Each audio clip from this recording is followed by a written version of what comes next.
Oh God. Yes, there we go. Now we're good. All right.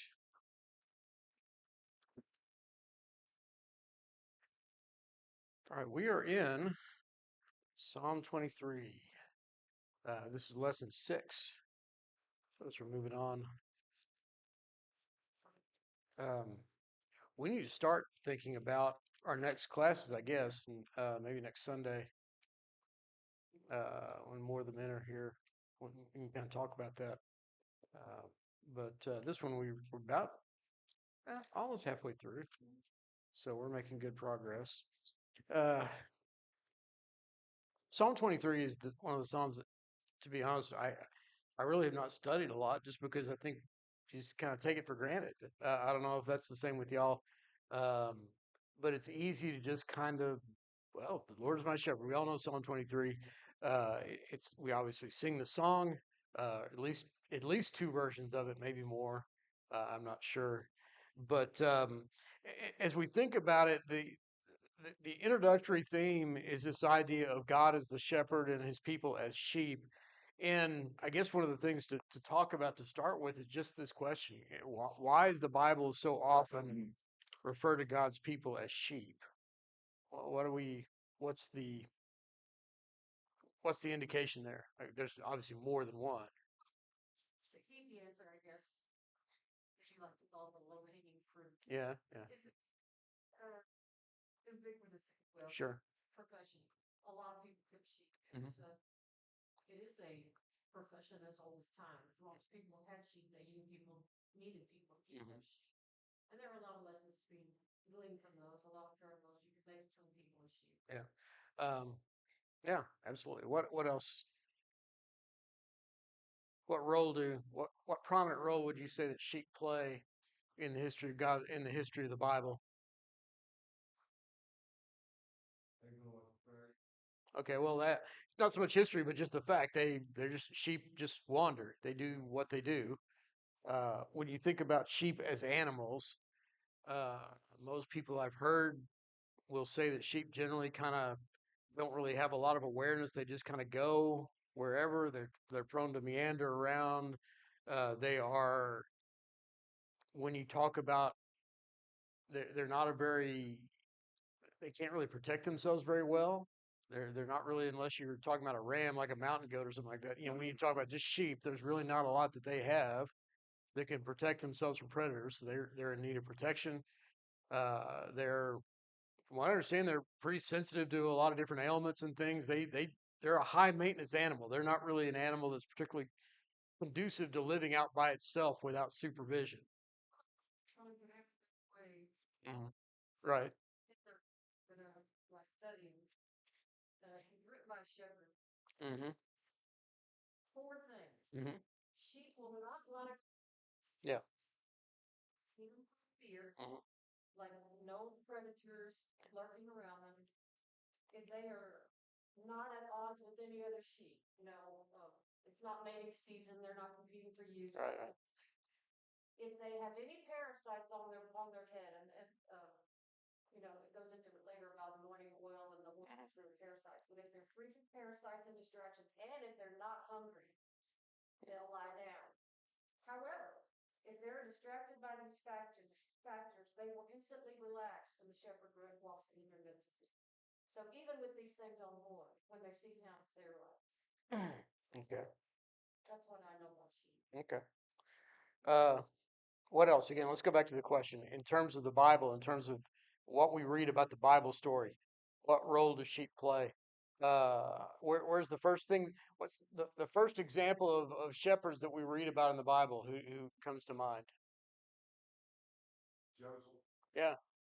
Joseph and his family, right? And even going back before that, right? All the way going back to Abraham and probably before that. Uh, Abraham's family all the way down was shepherds. When they go into the land of Egypt, and Joseph even tries to get him to lie about it because the Egyptians didn't like sheep, just like the cattle ranchers in Texas didn't like sheep when they showed up. But he said, just tell them your livestock. Don't tell them you raise livestock. Don't worry about it. And to their credit, the kids say we're shepherds. We're not gonna lie about it. Mhm. Yeah, it goes all the way back to Abel. And so, and what's the significance, by the way, when we think about sheep in terms of God's people? Why would keeping sheep be a good thing for somebody who was worshiper of God under the old law? Oh, you had sacrifice. Yeah, because sheep are going to be sacrificed. They are considered a clean animal. They are going to be apparently from the very beginning. I don't know. I suspect that God must have had some kind of designation about clean and unclean animals because when Noah loads up the ark, God makes the point of telling him, I want extra numbers of clean animals because these are the ones that are going to be fit for sacrifice." So, going back to the time of Abel, when Abel was offering of his flock, so the idea that God has always considered them to be designated for his use and for his worship, I don't think that's a coincidence. The idea that that's how God's people are viewed. We are, if you will, the clean animals, if you want to call us that. And there is an element of sacrifice there.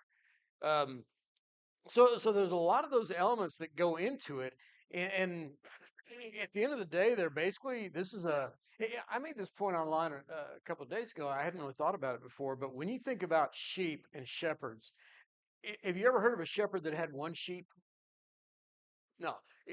Sheep are always, we don't even have a single, there is not even well, there is a singular word, but it's the same as a plural word, sheep, because you don't really, there's no real reason to refer to one sheep unless you've got him singled out for one reason or other. They are a herd animal. They're a flock animal. They are tended as a flock animal. They are intended to be in a group. They are, I don't know if you'd call them social, but that's kind of what they are.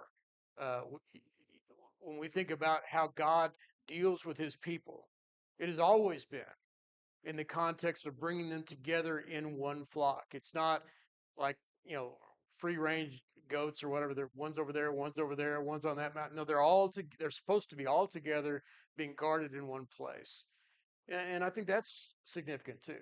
You start to see the image of God's people collectively being brought together under the rule, under the guidance of one leader. And that's kind of the pattern that we see. And sadly, when we think about this, the reality is that sheep need guidance. And this is the one that's hardest maybe for us. That you can probably find somebody that knows sheep really, really well that might debate this. My experience and my understanding of sheep is that they're not particularly bright. I always go back to that video that people keep popping up on Facebook where the sheep is falling into the crack in the sidewalk or whatever, and he's stuck and he can't get out. And somebody runs and grabs him and yanks him out. And the sheep gets really excited, starts jumping and running around, and goes right back into it because that's just what they do. They need someone to help them in those roads. So when you start thinking about the Lord is my shepherd, and the implication being we are his sheep, even whenever you hear anybody use that terminology in culture, you're a sheep. Is that a positive or negative thing? It's not. Yeah, that's not good. You're a sheep. Yeah, you're a follower. You just go wherever somebody tells you to go, and that's probably pretty accurate. But that's what we're called to be, and that's the image. And the idea of obviously in the 23rd Psalm is that not only are we his sheep and that he is our shepherd, but that is a good thing. It's a positive thing. In fact, it's really the only way in which we can truly have what we need in this life. And so he describes this idea of the relationship between the sheep and the shepherd. And if you want to look over, in fact, let's do first. Let's just go and read Psalm 23, and then I want to go back and read Psalm 74 because I think it's an interesting contrast. Psalm 23, which reads, the Lord is my shepherd, I shall not want. He makes me lie down at green pastures. He leads me beside still waters. He restores my soul. He leads me in paths of righteousness for his name's sake. Even though I walk through the valley of the shadow of death, I will fear no evil, for you are with me. Your rod and your staff, they comfort me. You prepare a table before me. In the presence of my enemies, you anoint my head with oil. My cup overflows. Surely goodness and mercy shall follow me all the days of my life, and I shall dwell in the house of the Lord forever. Now, what are some of the overriding, when you read this, how does this psalm make you feel when you just read this, just in a general sense? Comfort, right? Peace. It's just it's just a calm, easy, relaxing situation because there's just no what is there to be anxious about? when somebody needs, Yeah, wish I had yeah, somebody who is confident in knowing that they do have these. yeah.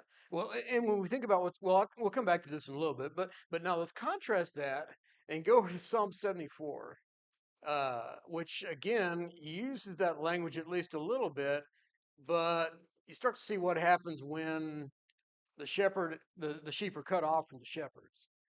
Uh, in verse 1, he says, "O God, why do you cast us off forever? Why does your anger smoke against the sheep of your pasture? Remember your congregation which you have purchased of old, which you have redeemed by the tribe of your heritage. Remember Mount Zion, where you have dwelt. Direct your steps to the perpetual ruins. The enemy has destroyed everything in the sanctuary. Your foes have roared in the midst of your meeting place. They set up their own signs for signs. They were like those who swing axes in the forest of trees, and all its carved wood they broke down with hatchets and hammers.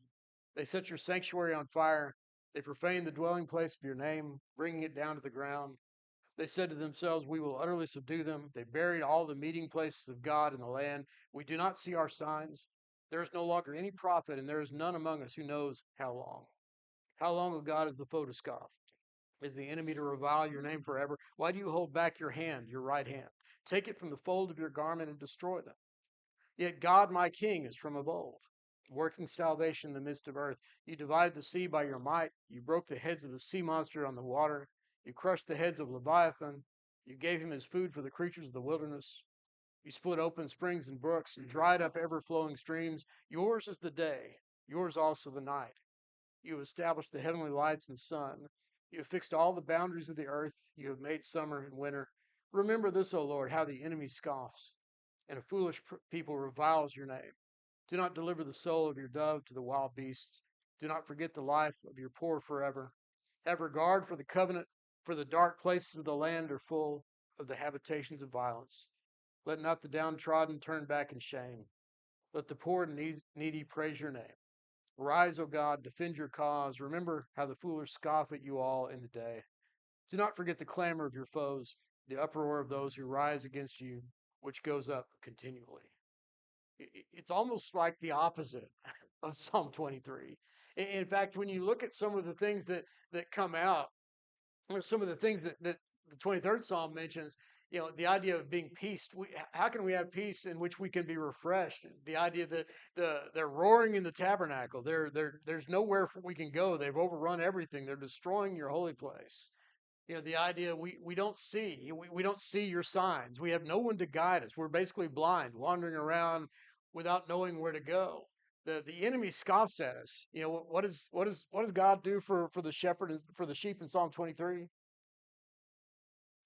fights for them. He fights for them, but what does he say? He prepares a table in the presence of his enemies. In other words, I'm going to make sure that not only am I going to take care of you, I'm going to let your enemies watch, and they can't do anything about it. Here, the enemies scoff at us. We're to be ridiculed because there's no God to protect them.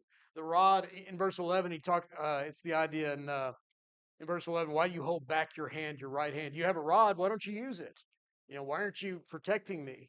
Why aren't you using your power to do good for us?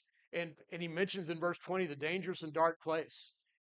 This person does not want to walk through the valley of the shadow of death because there's no protection for him.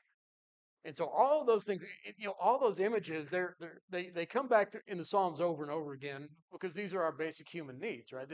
We need sustenance, we need rest, we need peace. We are not intended to be people who function well in chaotic, uncertain environments. They I guess in some ways they provide a little bit of a thrill from time to time, but in the main thing, that's not a way that we're really going to live and be prosperous and successful. We live best when we are at peace and when we are not under threat. And God gives that assurance to his people. And so, as we're thinking about that, why the image of the shepherd? I talked about this. We had a leadership class with some guys down in San Antonio that wanted to have something online. And so we were talking about the concept of leaders and why we need leaders in the Lord's church, and why the church needs a leader and why God's people need leaders. And I asked the question, we had some good discussion about this. What happens when the church doesn't have leadership? How does the church function without leadership?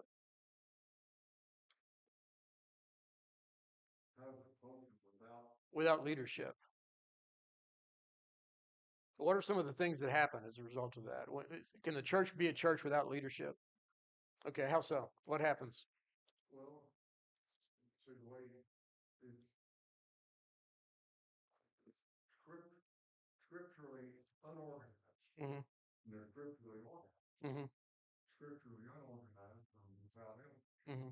without deacons. Right. What happens now? Again, I'm not saying, and my point here is not to say whether a church can or cannot have it. That's not my point. But my point is about leadership. Does a church without elders have leadership? Yeah. Yeah, it does. It's not formal leadership necessarily, but there's still leadership. If there's not leadership, then what's really going to happen? Yeah, it's chaos because now you've got a situation where, and I've made this point before, in the best case scenario, you have several men who are not qualified to be elders who are now serving as de facto elders. Now, if things are good, then at least those men are trying to do right and they're going to guide the church the best that they know how. And you can hope that things will at least be stable. But if that's not the case, then what do you have? You got this person wants to go that way, this person wants to go that way. No one has any real authority. And for me to enforce any kind of, for example, if you got a member in the church, God forbid, there's someone that needs to be withdrawn from, and you got 10 men and four of them say, there's no way we're withdrawn from this guy. It just doesn't work. There's no ability to function properly without some kind of leadership. And when it gets really bad is when you've got bad leadership. Because then we see the situation like we see, for example, in Ezekiel 34. Let's look over there real quick and look at this. This is, when we think about this, kind of ties us into, I think, the ultimate point of Psalm 23. Because when we look at Ezekiel 34 and we see the state of the shepherds in Israel and where they had gone and how far they had declined, and God talks through Ezekiel in verse 2 of 34. He says, Son of man, prophesy against the shepherds of Israel. Prophesy and say to them, even to the shepherds, thus says the Lord God, ah, shepherds of Israel who have been feeding yourselves, should not shepherds feed the sheep? You eat the fat, you clothe yourself with the wool, you slaughter the fat ones, but you do not feed the sheep. The weak you have not strengthened, the sick you have not healed, the injured you have not bound up, the strayed you have not brought back, the lost you have not sought, and with force and harshness you have ruled them. So they were scattered because there was no shepherd, and they became food for all the wild beasts. My sheep were scattered, they wandered over all the mountains and on every high hill. My sheep were scattered over all the face of the earth, with none to search or seek for them. The idea being when there's no leadership, God's people are doomed. They're not going to be successful. And the idea here, when you got no leaders and then you got bad leaders, which might actually even be worse, because when a bad leader is leading, what's his focus on? Himself. It's what I can get out of it. I'm going to do all the things that will enrich me, but none of the things that will cause me to to have to exert myself to have it. I'm not going to take care of the weak sheep. They can just die off. I'll worry about the good sheep because they're the ones that I can get something out of. They have good wool. That I can get those with relative little effort. And these other ones that, I'm not going to worry about them. Well, Hmm. true leader has a service hall. Hmm. Yeah. Because basically what they're called, a servant. Yeah. And that's what he's going to try to do. In fact, the good shepherd is what's he doing? He's looking around and he's not looking to say, okay, he's fine, that's good. He's looking around to see, okay, which one's hurt? Which one's injured? Which one needs assistance? As you mentioned the parasites. Which ones I need to go check and see if anything's wrong. I'm actively looking for problems that can be fixed, that can be addressed. And so you've got people who are looking out for the well-being of the sheep. As you said, that's a servant's job. But when you have non-servants in that role, it becomes a way of enriching. And so he goes on, and in 34, he makes a point that I think ties back into and the Psalm 23, and then points it forward, because it says in verse 11, "Thus says the Lord God, behold, I myself will search for my sheep, and will seek them out as a shepherd seeks out his flock when he's among his sheep that have been scattered. So I will seek out my sheep, and I will rescue them from all places where they have been scattered on a day of clouds and thick darkness. and I will bring them out from the peoples and gather them from the countries, and will bring them into their own land, and I will feed them on the mountain of Israel, by the ravines, and in all the inhabited places of the country. And he goes on, basically talks, it says in verse 15, I myself will be the shepherd of my sheep, and I myself will make them lie down, declares the Lord God. There's the same imagery again that we see in Psalm 23. I will seek the lost, and I will bring back the strayed. I will bind up the injured. I will strengthen the weak. The fat and the strong I will destroy. I will feed them with justice. So you see that language, that idea that this was the ideal, this was what God had intended for his people. This is where God's people have allowed themselves to be led. And now God is saying that the only way that this is going to get resolved is if I do this myself. And of course, what does that point us towards? It points us to Jesus. It points us to the Good Shepherd. As he says in John 11, I am the Good Shepherd. And we can spend time talking about John 11 and some of the language that's used there. Um, But when we think about this psalm, Lars kind of already alluded to some of them, we go back to Psalm 23. What are the benefits and what are the things that we read about here that the sheep does for the shepherd does, excuse me, for the sheep? He takes them to a place where they're comfortable to lie down, Okay, clean water. okay. Well, let's go one by one. You started the first one, the lie down in green pastures, and you made a point earlier. I think that's important. The idea that it's not so much about he takes them so they can go eat. He takes them to lie down in green pastures, and as you mentioned, the sheep lies down when he's full. You know, when you see, same is true of cattle. You see a cow lying down in the middle of a grassy field, and he's not eating. What does that tell you? He's Well, either there's something wrong with him, or he is stuffed to the gills and just doesn't want to eat anymore. Yeah, that's true. Maybe cows are a bad example because they'll just continue. If they're not eating, they're chewing their cud. But yeah, but from a sheep standpoint, that's the image of a cat of a sheep that I'm surrounded by food and I'm not eating. Why? Because I'm full. I don't need anything. My need is supplied. Yeah. Or, Mhm, and spend some time talking about I shall not want. mhm. Well, I will. We will. We'll get there. um, so he makes me lie down. I've given all that I have all that I need. Second one, he leads me beside still waters. Uh, you made another point about this. The the point is not so they can go get something to drink. Why still waters? Why are still waters important? When the water's really fast, it actually scares the sheep. Okay, okay. So they want peace. It's a still place. It's a quiet place. Because the book made a great point though. Hmm. River, Hmm.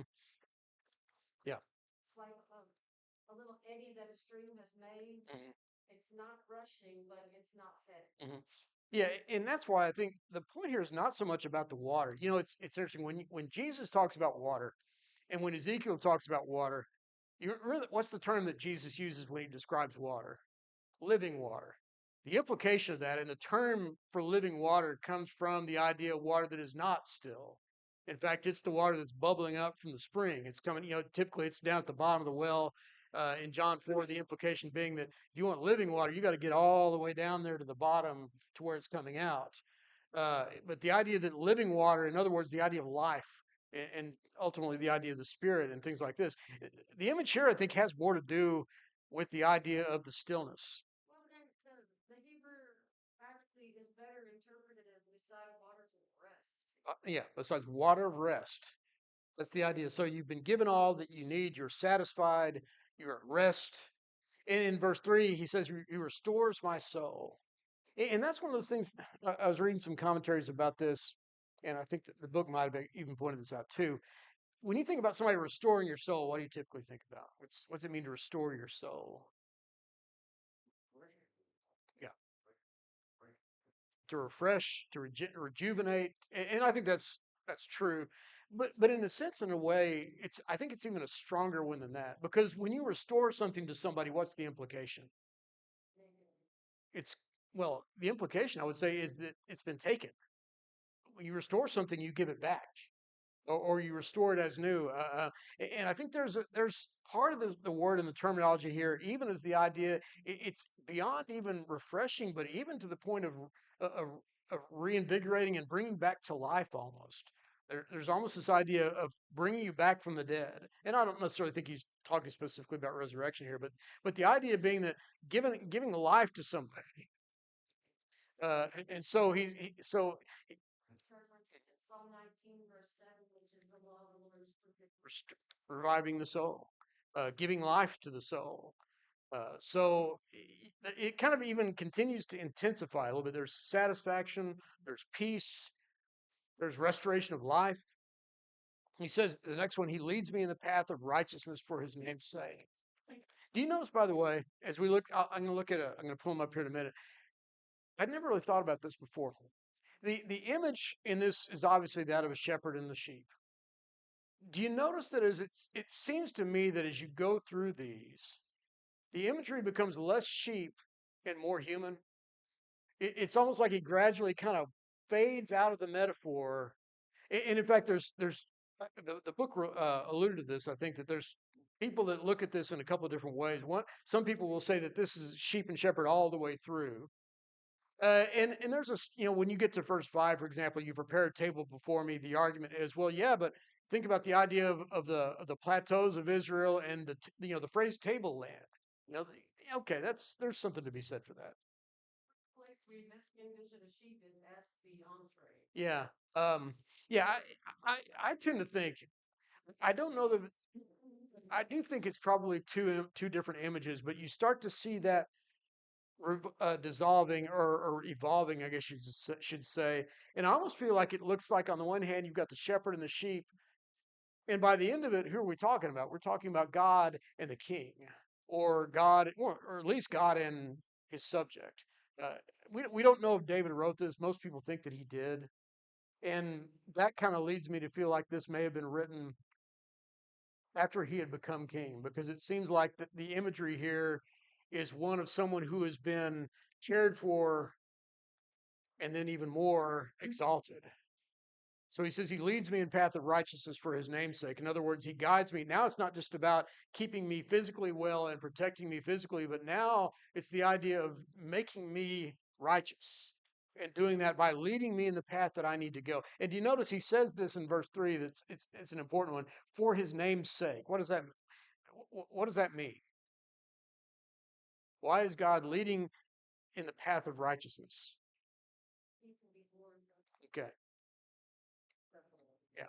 For he can be no for for him to be glorified, because why? Because again, this is written by the context of someone who is a child of Abraham, who is an heir to the promise.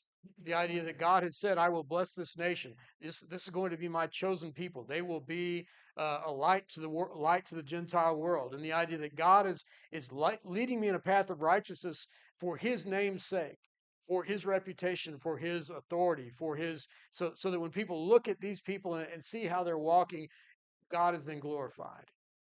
Uh, and I'm going to skip a couple because I want to come back to the other side of this. He says in at the end of verse 4, your rod and your staff, they comfort me. When you think about those images, the rod and the staff, there's two things. Some people will argue that this is just a redundancy used in the psalm, that he's just kind of using a different word for emphasis. Other people will argue that there's two different things that are represented. Um, when we think of shepherd staff, what do we think about? What's the imagery? Yeah, I've no. Apparently, that's not a stereotype. That's an actual thing that they had, and apparently it was, among other things, it could be used to. The only thing I ever think of the hook being used for is when somebody's on stage and they're really horrible, and somebody reaches out and grabs them and yanks them off the stage. But there's a sense in which that's kind of what's going on. The idea that it's used to guide the sheep when the sheep's going the wrong way.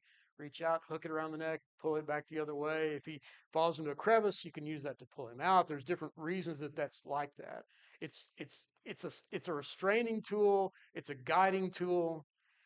And then when you think, It's a weapon. it's a weapon, it can also be a weapon. But think about the rod.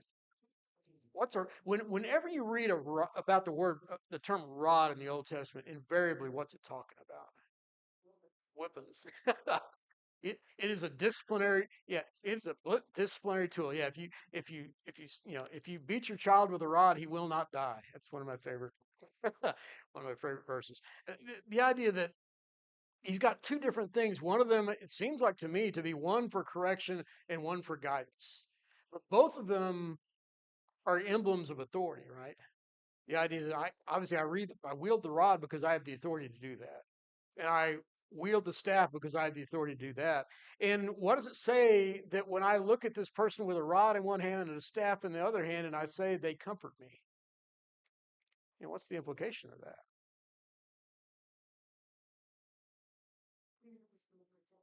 Okay, it's protection, it's guidance, It's trust, it's trust. make the right, Mhm. knows what to do with each of those, he knows Mhm. how to build both of those things. Yeah, he will, And the discipline. and he always wields them for our benefit Right. and for our good. And maybe we don't recognize it at the time, but how many of us, I guarantee every single one of us probably was on the business end of a rod at some point of some form in our lives. And I hope that we all, I suspect that we all look back on it and say, well, yeah, because I deserved it and because I needed it. And part of the reasons that I'm where I am now is because my parents did not spare the rod. And they guided me in the right way. And so maybe it's not comforting when I've done something wrong and I see him with a rod in his hand, but in looking back and seeing him with the rod in his hand, my thoughts are here's someone who was seeking my good, who cared about how I lived. Go ahead, Mark.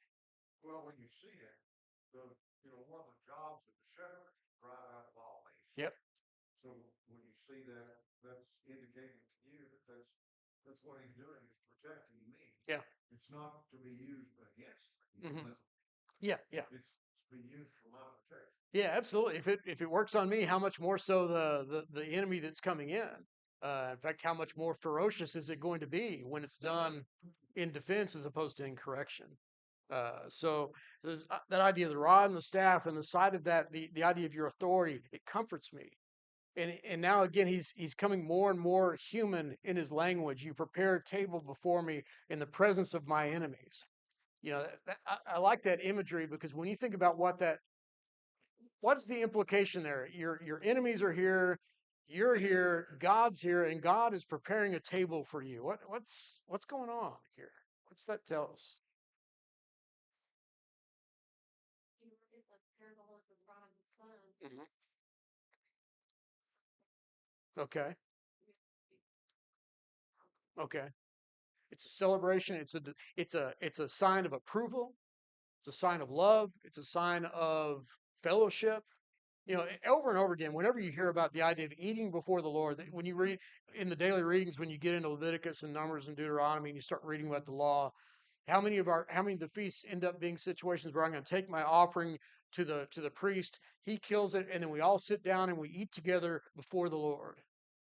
The idea being there's an element of fellowship there. And the idea here is that I'm not only is God preparing a table for me, but He's doing it in the presence of my enemies so that everyone will know this is my child, this is my sheep. And by implication, he's under my protection. And by the way, you who have been out there mocking and deriding and looking for opportunities to undermine them, just know that when you do that, you undermine me. And so it's a public declaration of fellowship on God's part. And finally, well, not finally, but you anoint my head with oil. There's a lot of implications of this, right? And as you pointed out, there's a lot of people argue, well, that's also what you do with the sheep, and so you anoint them, you get rid of parasites, and that's certainly true.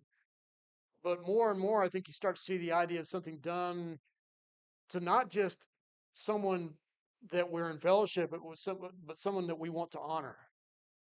Whether it be just the idea of anointing somebody's head when they came in, it was to refresh them, to the grime of the road, to kind of help them to relax and to feel clean. Uh, Even more to the case, what's the most common reason that people are anointed in the Old Testament?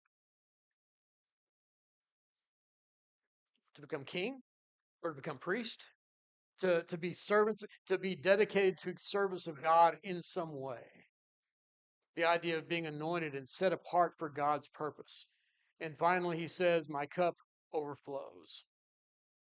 It occurs to me that as you look at these, and this one is the last one's a little bit of an exception, but I think even that it's true. The first four, if you'll notice, are kind of general. Makes me lie down in green pastures. Lead me. They're a little bit more passive, or not passive necessarily, but they're more general in nature. They're a little bit more uh, well, general, I'll just say general. He gets more specific in the back four, and they're more active. He's doing something specific on my behalf. I started looking at this, and it's kind of interesting. I love the chiasmus. Uh, and if you'll notice something that starts to happen, all right, if you look at this as a pattern, it starts off with the idea, the Lord is my shepherd, I shall not want. In other words, I've got everything I need. How does it end? I will dwell in God's house. I will be with God. Now, let's walk through these. He makes me to lie down. In other words, I've been fed, as we said. I'm satisfied. I don't have need. He leads me beside still water. In other words, I have peace. I have calm. I have security. He restores my soul. He gives life back to me. He leads me in righteousness. So he gives me direction. He points me in the way that I ought to go. And if you work back, I should have loaded these backwards, but you start to see the parallels there. My cup runneth over. There's that idea of I'm not just satisfied. I have more than I'm abounding in blessings. I'm overflowing in blessings. I'm anointed with oil. I'm at peace and comfort. I'm sanctified. I'm assured in my place with God. That one might be a little bit of a stretch, which is fine. He restores my soul. Not only does he give me life back, but he gives me triumph. He prepares my table in the presence of my enemies. That's an image of someone who has triumphed over his enemies. It's not just about surviving, it's about winning, it's about triumphing. And finally, the idea of leading me in righteousness, he gives me direction. We see his rod and his staff, which are his authority, his divine instruction. All of those intended to direct me in the place that I ought to go. And the middle statement of that, which is, anytime you have a chiasmus, that middle statement is the key in what all this builds into. Though I walk through the valley of the shadow of death, I will fear no evil, for you're with me. Why? Because he does all this, because he does this. Uh, I have no reason to fear, even in the greatest of difficulties, even the most greatest danger that I face in my life. If I walk through the valley of the shadow of death, what is that? If you were going to describe walking through the valley of the shadow of death, what are we talking about there? Obviously death, but is it just death? It could be physical, an emotional, or spiritual. Yeah, sure. Anything that causes great fear, uncertainty, unknown, whatever it might be that I'm going through in my life. I think that's the point. The worst place that I could possibly go, the place that, as we said, no sheep is equipped to manage on its own. I have no fear in going there because I know that I'm not alone. Because he says, "Thou or you are with me. I will fear no evil." And so we see this image of what God has done, and as a result of that, where we are able to dwell. And I mentioned this before. You kind of look at these how Jesus fulfills these, and how the care seems to grow in its intensity. When we think about the idea of sustenance, what does Jesus say? I'm the bread of life. We have our not physical sustenance, but spiritual sustenance. Peace. He invites us to come. Take my yoke and learn of me, for I am meek and lowly in heart. You will find rest to your souls. Jesus promises that. We're promised life. Whoever believes in me, though he die, yet he shall live. Guidance. What does he say? The sheep follow me. They know my voice, and they follow me. Uh, Authority, correction. Tells the church in Laodicea what? Those who I love, I reprove. I have the rod, but I also have the staff. These things are for your benefit. A triumph. One who conquers, I will grant to sit with me on my throne. That he gives us that victory, not just maintaining us, but exalting us as he has been exalted. And consecration, being sealed with the promised Holy Spirit. That's Christ has promised that he will exalt us if we will humble ourselves before him. And then just the abundance. How does he say we're to be blessed? It'll be given to you, pressed down, shaken together, running over, into your lap. It's going to be spilling. You're going to have blessings just spilling all over yourself, kind of like me eating lunch. The same kind of thing. Just the idea. She knows what I'm talking about. The idea that you won't even be able to manage the amount of blessing that you're going to be given. All of these, in one way or another, point us to the way in which Jesus is going to bless us. And so I think that was my last slide. Yeah, it was my last slide. Any thoughts or comments? I know there's some questions that we could ask, but I know Mark's got the invitation, so I don't want to put into his time. Any thoughts or comments? Anything that you came up with that you wanted to bring up? Well, when I was studying this before, one thing that really touched me was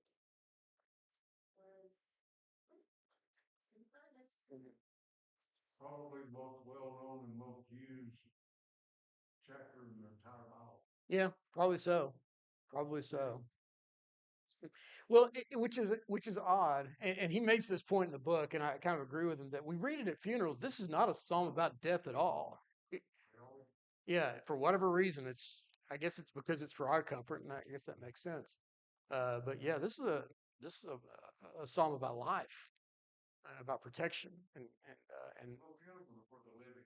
yeah, that's true. It's definitely true. It's about assurance. Uh, okay. one thing to remember about green pasture is that when the shepherd leads the sheep to the pasture, they're comfortable. That's where they go. Are we satisfied with the pasture that God has given us? Do we relax and rest knowing that He's providing us with everything that we need and that we are full, we are free, we are unencumbered? Mhm. Or are we a just ratty bunny sheep?